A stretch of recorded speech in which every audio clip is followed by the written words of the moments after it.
अस्सलाम वालेकुम नाजरीन, मैं हूं आपका मेज़बान उमर इब्राहिम और आप देख रहे हैं मेरा यूट्यूब चैनल।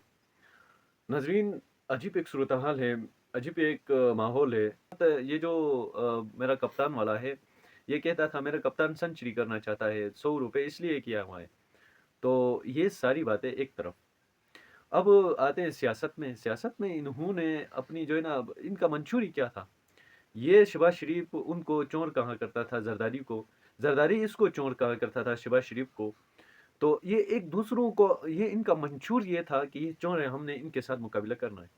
अब हालात यूं हो गए हैं कि ये इनके ऊपर तनस नहीं कर सकते, ये इनके ऊपर खुल के तनस नहीं कर सकते। तो उस वक्त आप जाए ना, जुल्फ़िकार अली भुट्टो साहब के बाद एक मकबूल पार्टी जो थी ना, वो पीपल्स पार्टी थी।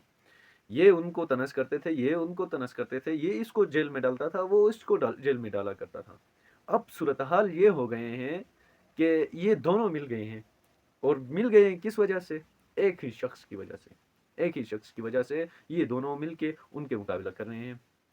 तो अब ये सियासत किस चीज़ से कर रहे हैं? ये दो ही ऑप्शंस होते हैं। उनके पास दो ही ऑप्शंस है आने वाले जो वक्त के की सियासत करने के लिए। इनके पास दो ही ऑप्शंस हैं। मुस्लिम लीग नून पंजाब को पकड़े, पीपल्स पार्टी सिंध को पकड़े। ये हो सकती है, उसके अलावा इनकी सियासत ज़ीरो हो चुकी है। आज मकबूल तरीन पार्टियां हम देखें तो पाकिस्तान तहरीक इंसाफ है।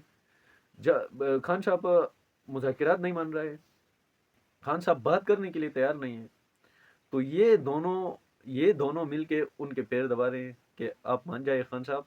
तो ये बड़ा ही इनकी सियासत के लिए धचका है।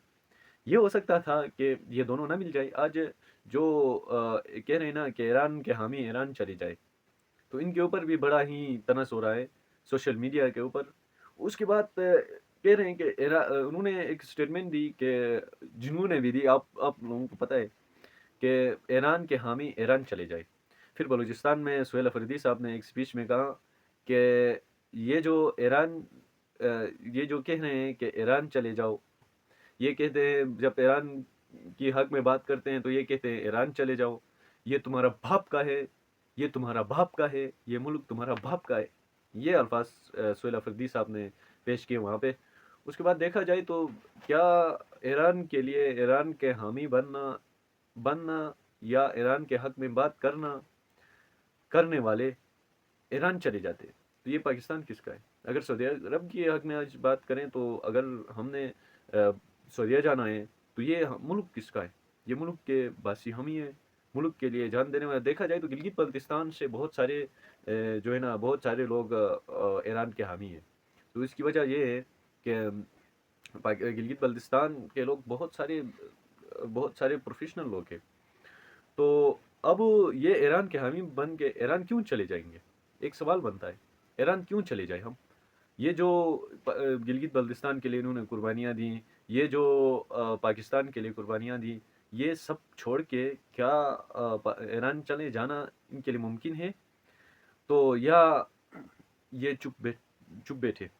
खैर ये भी गलत है कि अपनी एम्बेसी को अपनी जो रियासत है उनको प्रेशर करना। ये सिफारती ताल्लुकात होते हैं जो इंटरनेशनल लेवल में जो सिफारती ताल्लुकात होते हैं, वो पाकिस्तान और ईरान के बड़े ही अच्छे ताल्लुकात हैं। तो ये भी बयान आ रहा है कि आज ईरान ने अमेरिका के जो डोनाल्ड ट्रंप के जो उन्होंने मुज़ाकिरात पेश किए थे, वो मुस्तरद किए गए। क्या ये आलमी एक तीसरी जंग में मुब्तला होगी ये जंग? क्या ये जो जंग है ये बड़ी तवील अरसे तक चलेगी? तो इसका बड़ा ही अच्छी जवाब है कि ये हो सकता है कि तीसरी आलमी जंग पे चले जाए। और नेतन्याहू जैसे बातिल लोग, जैसे यहूद नसारा का इंशाल्लाह खात्मा होगा। तो उसके अलावा तक अपना भी ख्याल रखिएगा, अपने इस चैनल का भी। तब तक अल्लाह हाफिज़।